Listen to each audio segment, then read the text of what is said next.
I don't know, man. I saw double-digit numbers there for a moment. Did you really? Oh, I don't know what that's I don't know good. what I'm actually looking at though on these numbers. I'll be careful next time. I'm gonna leave it. I like leaving it too, so I'm glad you feel that way as well. We what was I gonna say? We might even want to have a little depth chart recap because Santi and I talked about it briefly on Fallout, but you mentioned a couple things that people might not remember that we now have some significant depth chart Massive issues here, as far as there's a reason why Lucas Bartlett was playing for City 2 last week, type of a thing. So I know we're kind of packed on what we're going to talk about on what I have noted on the wind down, because those are some pretty massive topics, but I think that might be nice to slide in. I agree. If we have time, we'll definitely do it. If not, I'm sure we'll find time for it in another. All right, guys. I'm out of here. I have to go. Oh yeah, play soccer. Stretch, buddy. Stretch it good. It's important. Do yourself a favor. We don't want to lose you to a quad injury. That's right. I hope not. Yeah, I'll be out like 4 months, and my status will be like discussed every week. So hopefully that doesn't happen. You won't be back until opening day next year. Yeah, right. All right. See you guys. Good luck, man. Good luck, Santi. See ya. Thanks. I'll be right back. All right. So we have upcoming when Phil gets back. We're going to talk about some sales conversations, and not the always be selling type of sales, but the Stuart Holgren had an interesting Twitter question about what would you be satisfied if an offer was made on Nico. So we're going to talk about that. We're going to talk about the Sam Adeniran news, which is there are apparently 3 teams interested in him from Europe, as well as kind of how AZ Jackson plays into that and what the potential plan for City is regarding some of those sales, and would now be an appropriate time to make a move. But also this week we had some pretty significant transfer market value updates. So hopefully everybody's familiar with the website Transfermarkt, but they've updated all MLS or hundreds of MLS players on their value. And City was a significant winner in those valuation updates. So we'll have some of the big winners and some of the overall, what does that mean for City going forward? And then I like to look at, I've been mentioning this a couple times on my Twitter, I like to look at this CONCACAF Champions Cup seedings and what are the scenarios, because there's some unknowns out there from the general fan base about what this tournament is and definitely how you qualify, but also because it's just there's multiple ways to qualify, and we've already completed 2 tournaments that have had qualification. So what does that all mean? And probably sprinkle in some sad news about some USL foldings that happened, and also some depth chart stuff. But Phil, I kept everybody warm, as they say. Now I'm going to use my time to go grab a drink real quick. Oh, right on.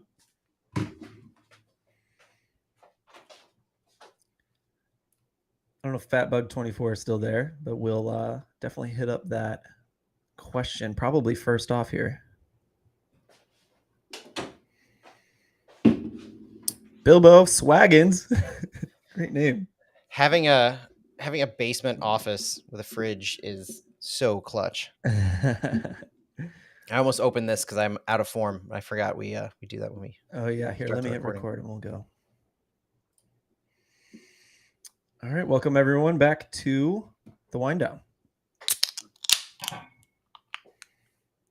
What do we have today? It looks like Urban Chestnut. I said we shouldn't do any sponsorships or anything, but if we could get Urban Chestnut, do you think we could? Are we big enough yet?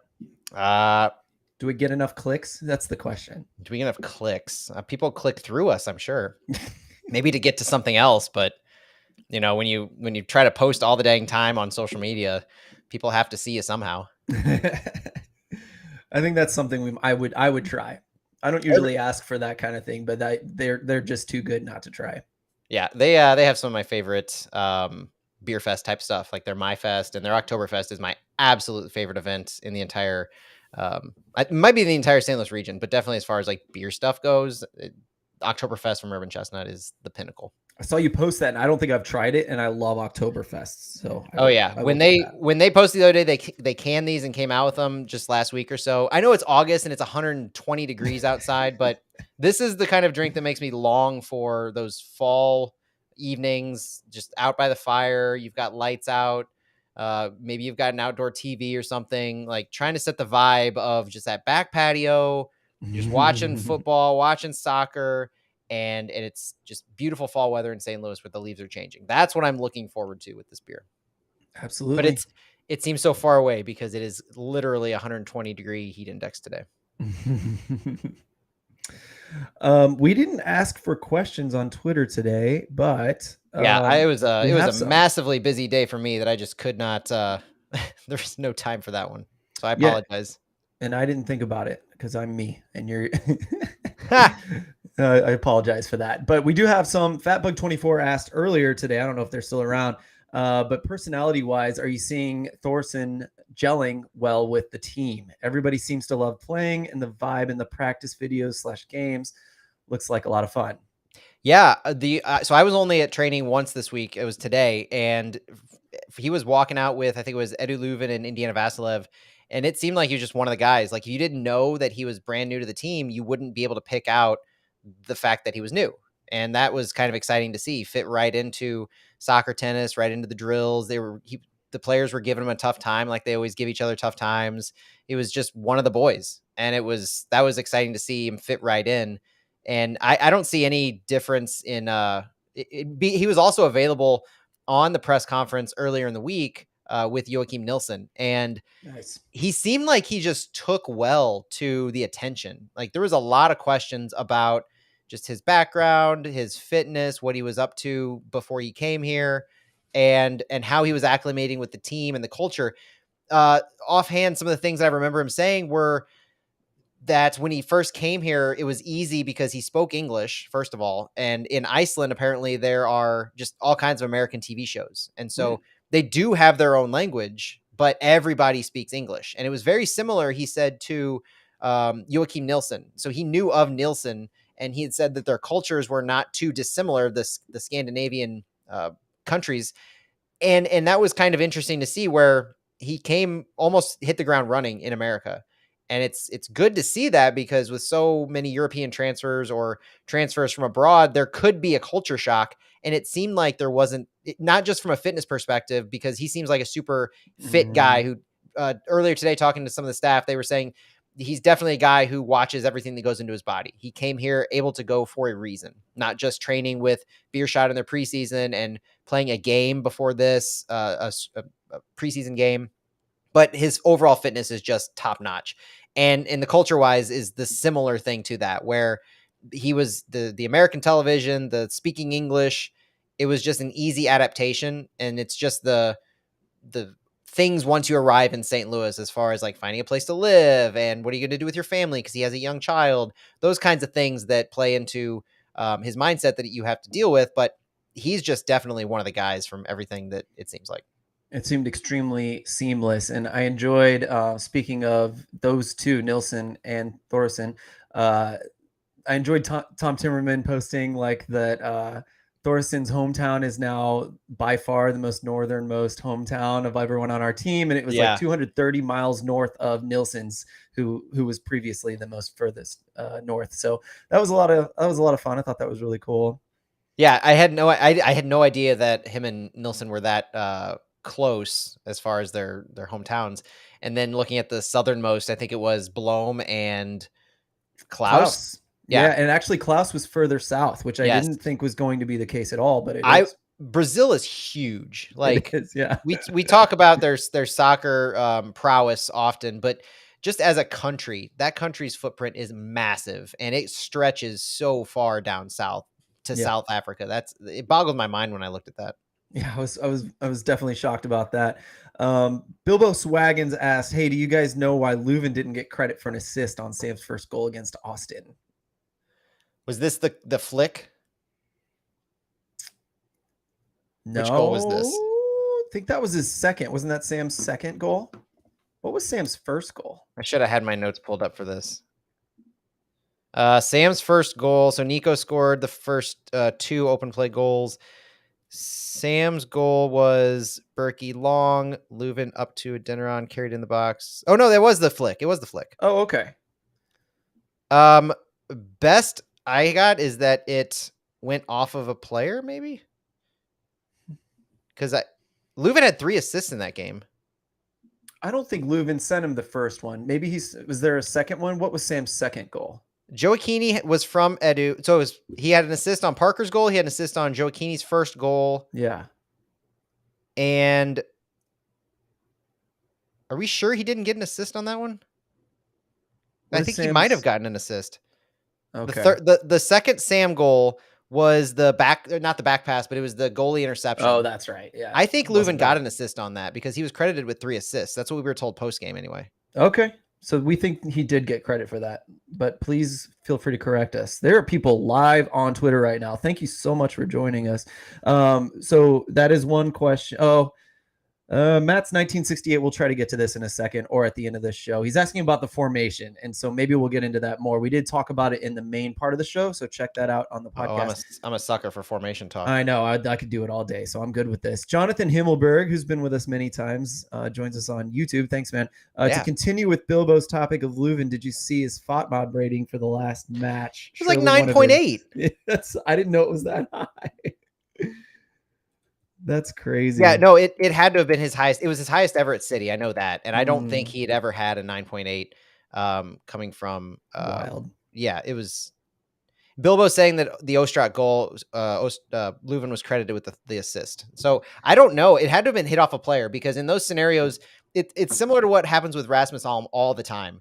Is the player's not credited with an assist if at any point it touches the opposing player. So even if like it's not a controlled touch or it goes off a shoulder, goes off a hip or something like that, if it touches an opposing player in any way, MLS does not give an assist. It's kind of like the exact opposite of the way they give these hockey assists where secondary assists are given. They're very stingy with taking away those assists too. Mm-hmm.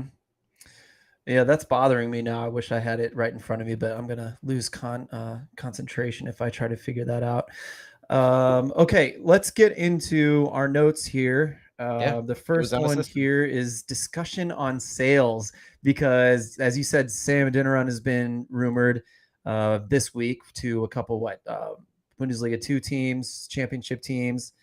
Azil Jackson's been rumored to those kind of teams. Nico, I think we did those rumors. Yeah, to be clear, that's not a rumor. That's just a discussion topic. Yeah. So there are rumors that there is interest in AZ Jackson. Those rumors were earlier in the transfer window. And I tried to encourage skepticism with that, especially because of the 20% sell-on fee that Minnesota United gets for any AZ sale. Mm-hmm. That's big. And so we only acquired him for $150,000 in GAM, but 20% sell-on fee is significant.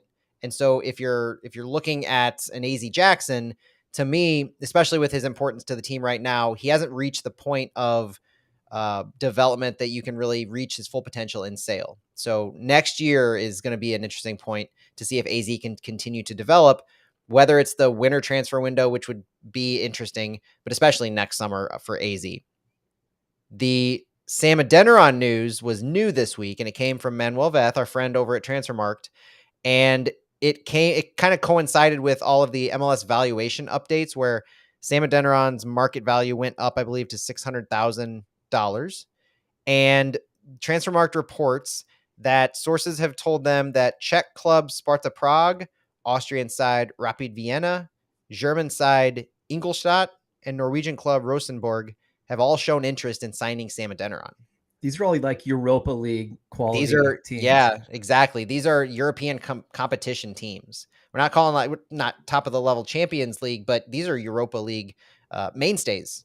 And so it's significant that they're looking and they have their eyes on Sam Adeniran, no doubt partially because of Lutz Pfannenstiel, who has his connections all over the world and his Rolodex is long and wide. And I'm sure the sheer fact that he has brought certain players into St. Louis City has made them more of a target in and of itself than anywhere else. So this is a thing that St. Louis is probably going to have to deal with as far as these kinds of rumors, where a player who is showing the quick quality that an AZ Jackson or Sam Adeniran are showing, and they're young, it will be much more visible to people globally than if a team that has structured itself from MLS veterans, from the sporting director to the coach, and they have a much more insulated network, they're not going to have the same kind of visibility as a Lutz Pfannenstiel team. That is what it is. And St. Louis is going to have to either not just accept it, but kind of play along with it. And so these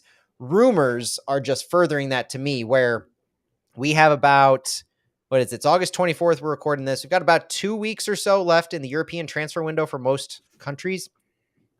I think the interest in Sam is, I would not expect us to sell him because of his importance that he's shown to the team. And he's similar to AZ Jackson, right? Like the thought process is, I don't expect AZ Jackson to be sold because there's still more development that can gain more value from a sale. I don't know what any of these clubs might have been ballparking, but seeing Sam Adeniran in about, if I can recall, like 6 weeks worth of action, something like that, 6 to 8 weeks, and having the goals come quickly. Yeah, it's great. But don't forget, this past week, those were his first 2 run-to-play goals. So he's just now showing that he can put it all together with the finishing ability. We had questions before this about his finishing ability in MLS with City. He's put those to rest. That's done. I have full confidence in him. But it's going forward, how much more value can be extracted by the play that he's putting forward. Now, the other thing to me, though, on that is, Phil, is, are we going to get back into a situation with Sam Adeniran that we were in at the beginning of the season, where this talent was always there, clearly, but he didn't have the playing time with City because of people in front of him who were just higher in the depth chart and taking his time? You had Klaus as the single striker for 3 or 4 games. And then you had Nico Gioacchini push himself into the equation as the second striker in 4-4-2 formations.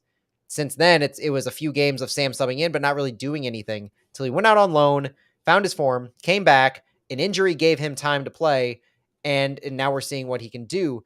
But we've just spent so much time talking about Klaus coming back. We just signed Nuke V. Thoresen, an attacker. Those are 2 other attackers vying for time, and we still have Rasmus Alm, who is the second striker / attacking midfielder. There's a lot of mouths to feed in this offense now.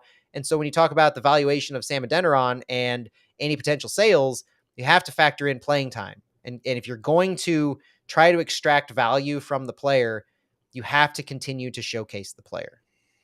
I agree. And you said you don't foresee St. Louis selling Sam.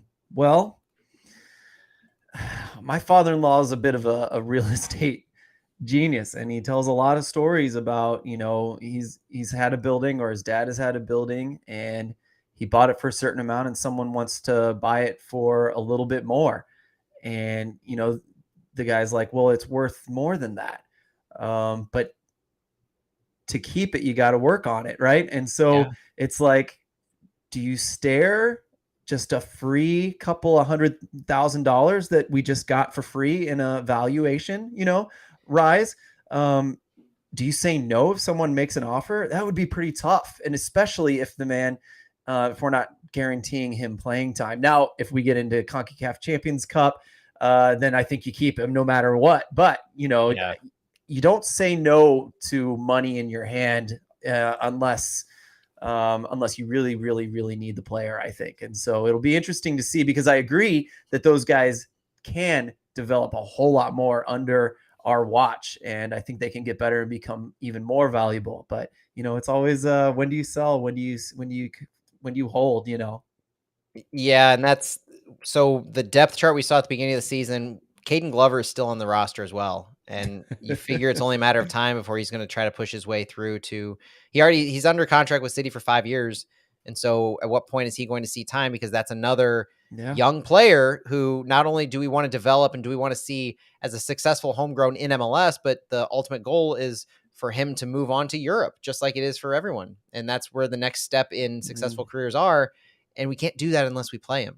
And so whether Sam makes it through the end of his contract in a couple of years with City, or they sell him in the winter, they sell him this summer, next summer, if he keeps showcasing himself like this, next fall, the opportunities at the very least are going to be the US Open Cup, hopefully Champions Cup, those kinds of things, in addition to MLS. So you have all these fixtures.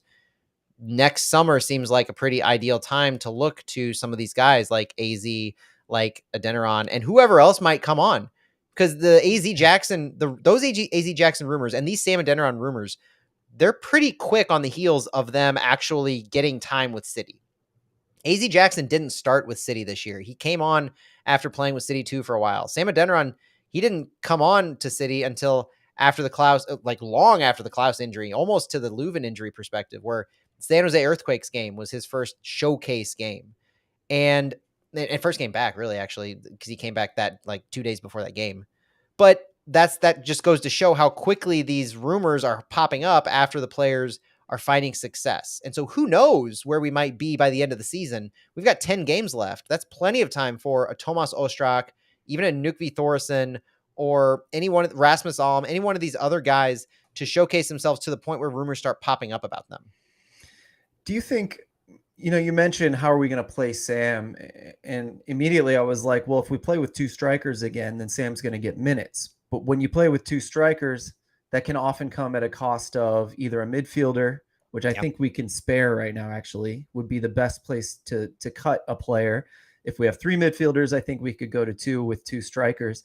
But, do you want to play two strikers at the loss of some of our wingers? Because that's not something, we have so many wingers that need time, including Thor, who just came in. So I don't know what your thoughts are on that.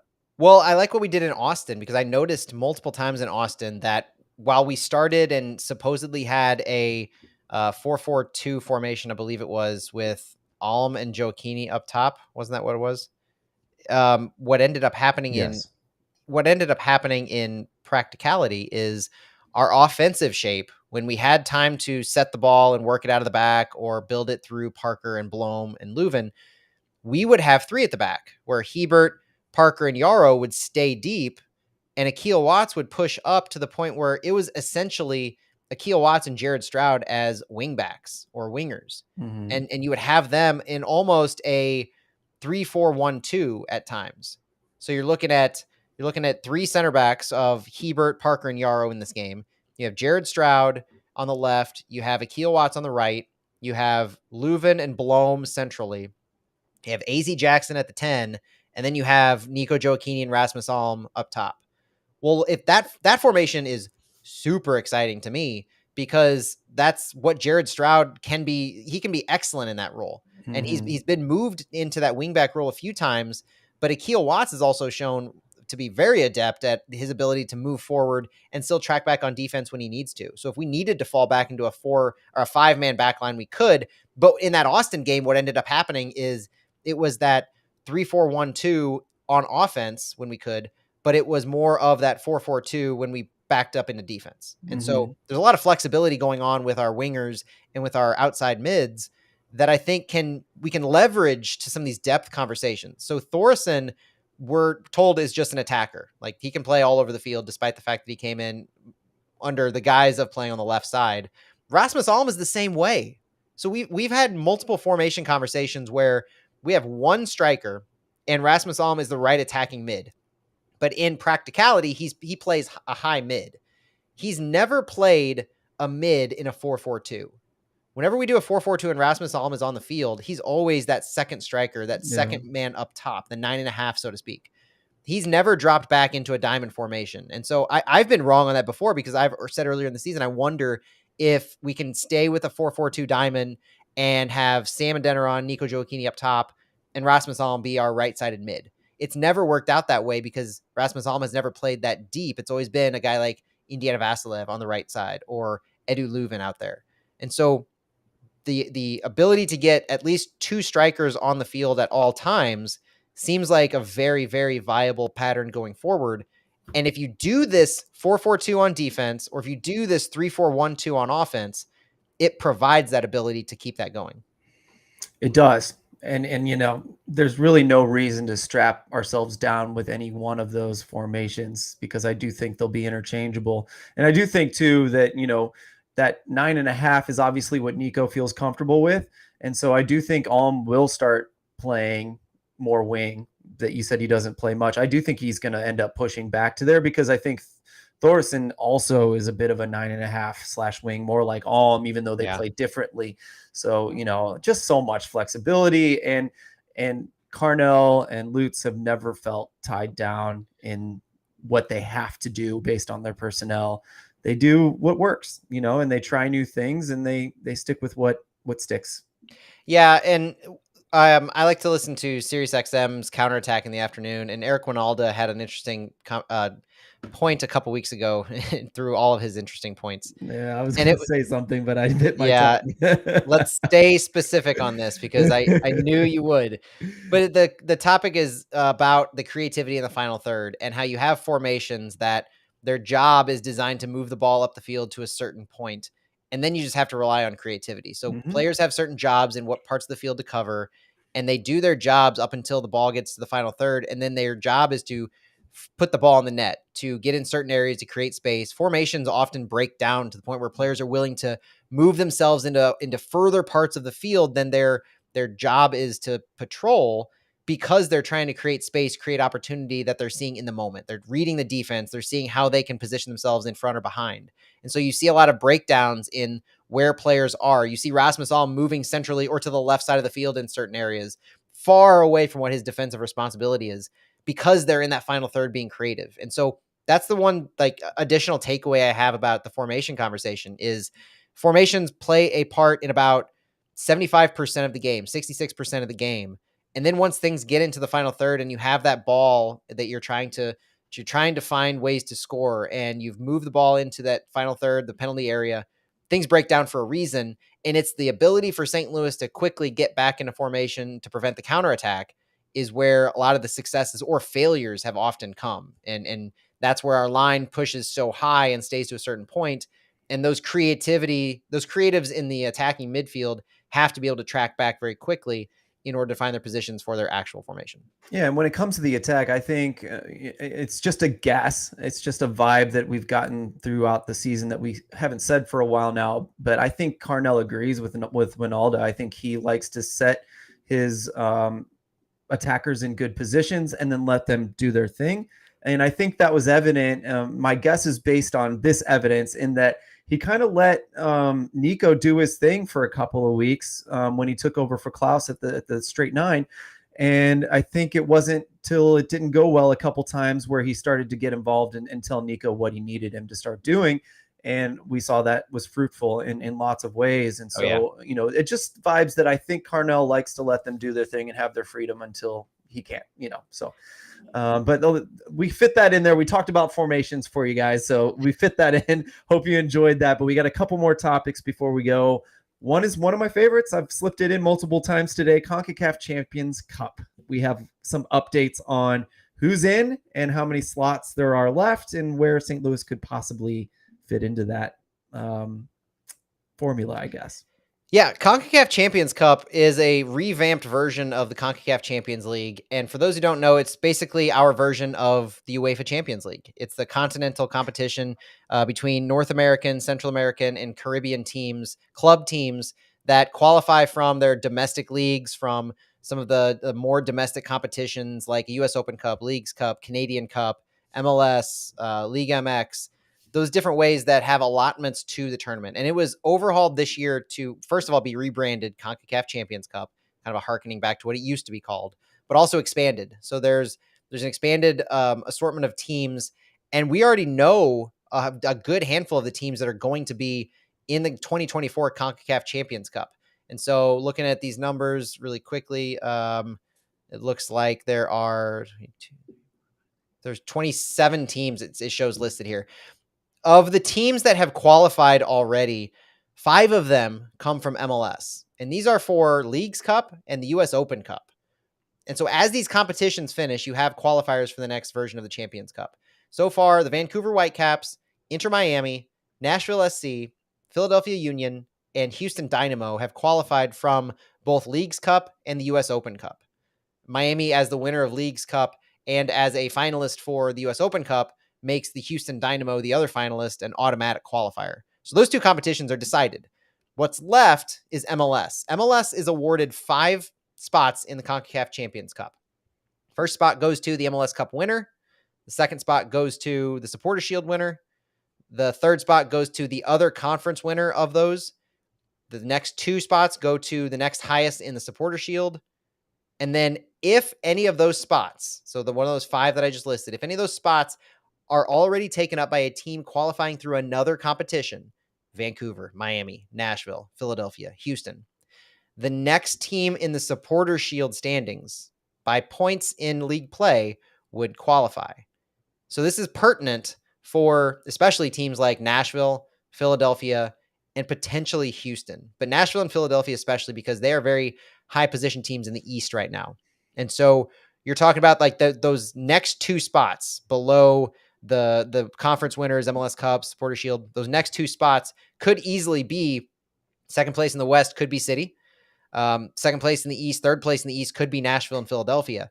So we're talking about an increased opportunity for St. Louis City to go into CONCACAF Champions Cup just by sheer numbers game. Not necessarily even thinking about how well we're doing right now, because right now we have a spot. As the Western Conference leaders, we would have a spot if the season ended today. But we're talking about, what if things go south? What if we get second or third in the conference? What if we start to not have as clear of a path? Well, there's more paths opening up by this, and the tournament itself is still going to occur throughout the season, starting in February of next year. So it'll be on top of MLS play, just like US Open Cup. More fixture congestion, which is something that we'll discuss in depth if and when it does happen. Especially, that'll be an interesting off-season conversation. But the go home for me right now, and that's why I keep bringing up Champions Cup qualifying spots, especially this week with the Open Cup semifinals, is that it does directly impact City. And really what I love about it is it gives every single match, every single point that we talk about, importance. If you're talking about the two of the 5 spots being based on points, if you're talking about additional spots available strictly based on points, every point counts from here on out. Not just to make the playoffs, not just to have home field, not just to win a conference, but to make this Champions Cup. Like that's why every single one, we talk about wins and losses and draws, every point counts. And oftentimes with MLS, the season just gets so much discredit by saying that the playoffs are so expanded, it diminishes what what happens in the regular season. Every point doesn't matter. Most games don't even matter. This is the factor that says every single point matters. And I love that. Yeah, it reminds me a little bit of, I'm going to go back a little bit too far here, but, looking at those recent valuations rising, it's really interesting to see that, Berkey actually rose in value by coming to MLS. I guess, Matt, you looked it up for me. Yeah. That his value dropped when he wasn't a starter anymore. And then since then, St. Louis has actually risen his value, which is so freaking cool to be able to say that about Berkey. And, I loved what Carnell said about the loss. And even before we played Club America, that it's another level. St. Louis was probably starting to feel good about how they played in MLS. They were feeling good about their individual levels. Well, then we got a whole bunch of humble pie handed to us by Club America. And it showed that there's another challenge out there for us inside MLS in a way by a Leagues Cup. And so that's so cool. And now we have not just an individual player challenge through a Leagues Cup, which we may or may not have cared about. I think everybody cares about CONCACAF Champions Cup and Champions League when it was that. It's the ultimate competition in North America, really. And it's more valid because there's a home and away. It's legit, right? And so that's yet another challenge that these players can have individually, and another reason, like you said, Matt, to not give up a single point at home and to try to draw at least on the road for the rest of the season. Otherwise, what was St. Louis's motivation is to take it easy until the playoffs and then burn everybody best you can once you get there. Well, now there's a lot more effort into each individual game, I think. Well, and two, it doesn't just stop at CONCACAF Champions Cup, because for those following the league for so long, the big story has been MLS winning CONCACAF Champions League and moving on to the FIFA Club World Cup. That's the next level beyond this. And it's always been this mountain against Liga MX teams that MLS has had to fight against. And in its current iteration of Champions League with this expanded type roster, and now with this new Champions Cup of a even more expanded group of teams, MLS for the longest time hadn't sent anybody to the FIFA Club World Cup. And the Seattle Sounders finally broke through that recently. But this is the battle. It's not just the biggest continental tournament, but it's also it's pride for our country in saying we can send our best club of the past year and it can be the best club in the entire region. And we're on par and we can compete against the best from Asia, the best from Africa, the best from Europe, the best from the Pacific. Like all of these, this puts the Seattle Sounders were put on the stage. They're put on the map. And that's where St. Louis could have the potential to land. Could be that fairy tale that we always talk about this MLS season is, but that could be another fairy tale is St. Louis could land in that spot in their second year of existence. How cool would that be? And like CONCACAF Champions League changing and adding more games, just like the World Cup added more games, just like the Leagues Cup added more games to our schedules. Well, the Club World Cup is adding more teams as well and more games. So more chances for that. Seattle looked good in the few games they played. They just got beat on a silly goal. So that was a fun one to watch. I would love to see my team there as well. And there's a chance, right? There's absolutely a chance. Right. We got one more sad topic to kind of close on today, and maybe we'll come up with something before we actually close. But I'll figure a happy topic out while we talk about this. It was announced today that San Diego Loyal are going to be folding after the 2023 season, and this is just this is a move that feels extremely familiar to St. Louis fans, fans of St. Louis FC. I wrote today that it kind of reopened a wound a little bit. I'm thinking about I'm mostly thinking about happy, bittersweet thoughts, actually, because it was kind of nice to know that the team wasn't going to play, because then I just really, really consumed thoroughly the rest of those seasons. So, or that season or whatever. But so it was good in a way. And I'm sure there will be some relief at some point for San Diego Loyal fans in that way. But went through a series of emotions listening to that and just feeling for those San Diego Loyal fans today, for sure. I don't know how you felt, Matt. Same way. For the longest time, we had heard that the Loyal weren't going anywhere. And for background on this, in case anybody doesn't know and isn't familiar, San Diego Loyal plays in the USL Championship. And recently, a San Diego group or ownership in San Diego was awarded an MLS team. And we were told that the Loyal don't have ties to that group. Landon Donovan is associated with the San Diego Loyal team, former coach, GM. I think he's former GM. Mm-hmm. But he's associated with them. And it was always rumored that, they would be remiss, the MLS side, if they didn't make some kind of arrangement with Landon Donovan and the Loyal, especially because they had a loyal following.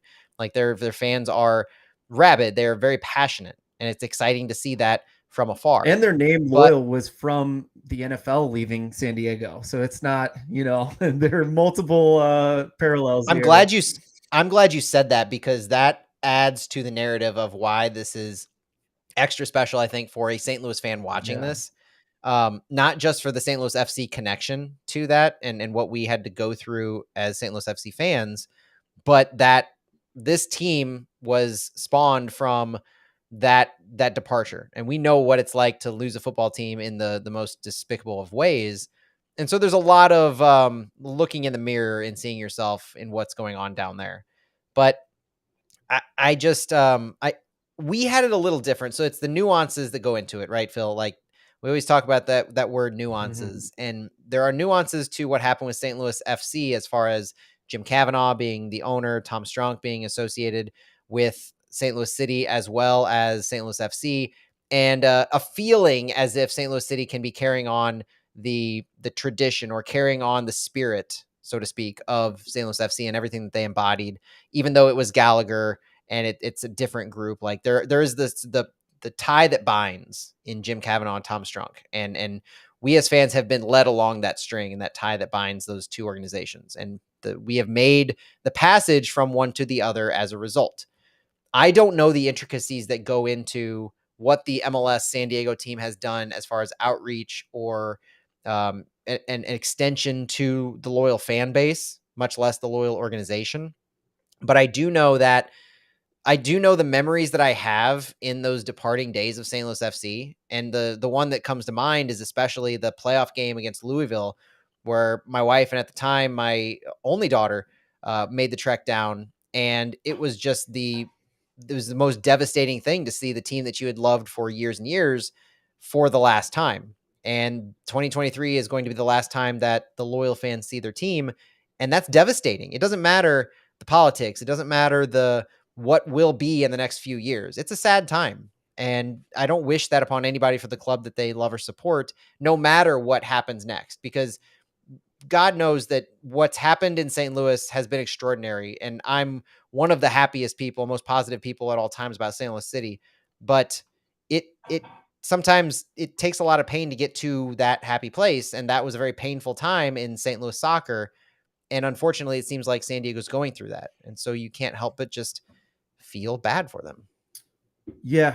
And I think in a way, and what Loyal kind of differs from St. Louis is they were socially one of the most progressive clubs in the league. Yes. Landon Donovan famously took a massive stand to defend one of his players against some bad things that were said on the field, and he just refused to play some games that cost his team points. It was a dangerous thing to do as far as the season goes, but he didn't care. He stood on principle over points, and his team backed him on that. And I don't know, it's a really cool club, and I hate to see them go. We were very lucky that we got such good owners, even though it wasn't a seamless transition from one to the next. It doesn't feel like a continuation exactly. And the Loyal won't get that either. And so all I can hope for them is, I hope these feelings pass and are soothed by the next team. And I hope you guys get as lucky as we did with scoring the lottery on owners, and perhaps it'll all turn out good in the end, like it has here. But it never feels good in the moment. And, even now, as smooth and as lucky as we are, I still think, I wish it was seamless. I wish it was the same club exactly. I still miss certain things about that small boutique environment, as I like to call it. And so we feel for you guys. We really do. So that said, I haven't had a single drink of beer. I'm going to drink one in honor of the Loyal. Hey, cheers. Cheers to the Loyal.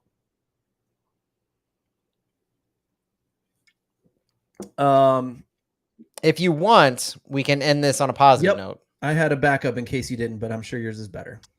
Well, I'll thank Stubby for this one in the chat. That's what I was going to say. Okay.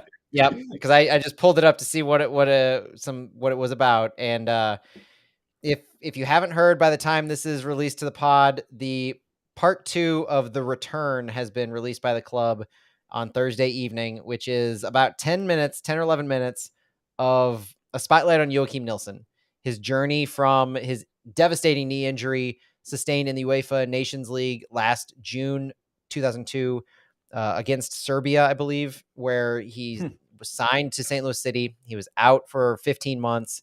He made 2 appearances with City 2. Both of them were spotlighted on The Return Part 1. Both of them are they're available on all the team socials, the channels, YouTubes.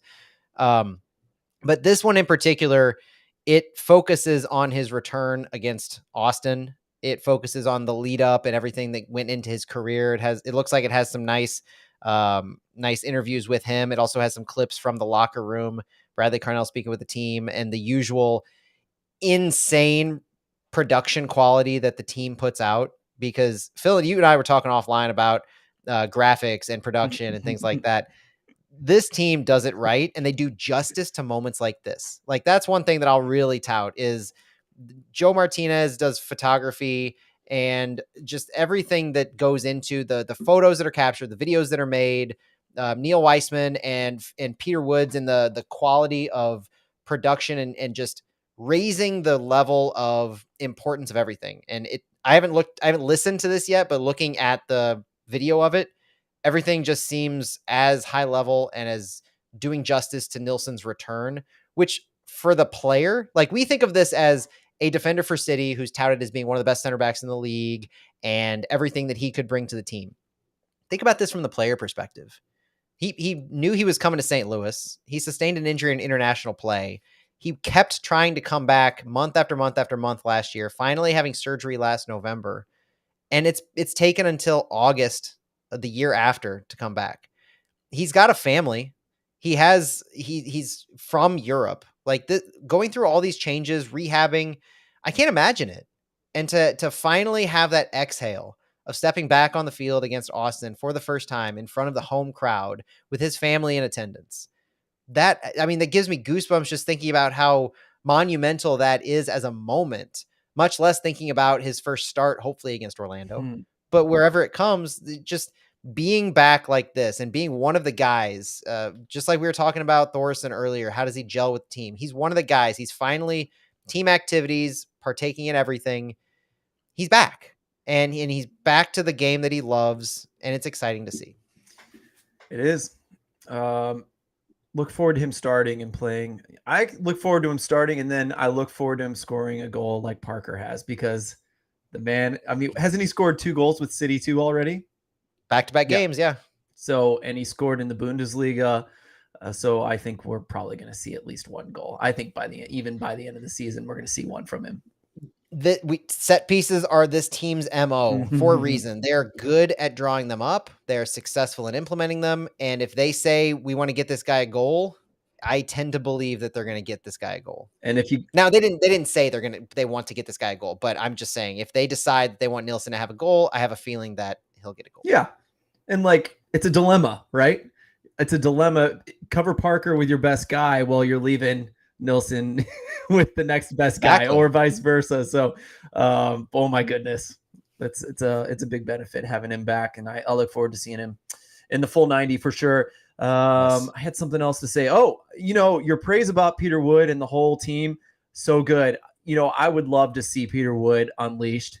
Give the man 45 minutes, 60 minutes with someone, ideally like Carnell or Lutz. I want to hear this man go crazy. Make it 2 hours. I'd love to hear it. He said he has some City voices in the bank, so I have a feeling here in September we're going to be unleashed on some City Voice episodes. Those deep dives to the players. He gets to the heart of what matters and what's fun to listen to. I'd pay good money for unedited versions of those. That's it from us, though, everybody. Thanks for joining us in the wind down. Enjoy the game on Saturday, and look forward to Fallout on Monday again with Matt and Santiago. Thanks, everybody. See ya.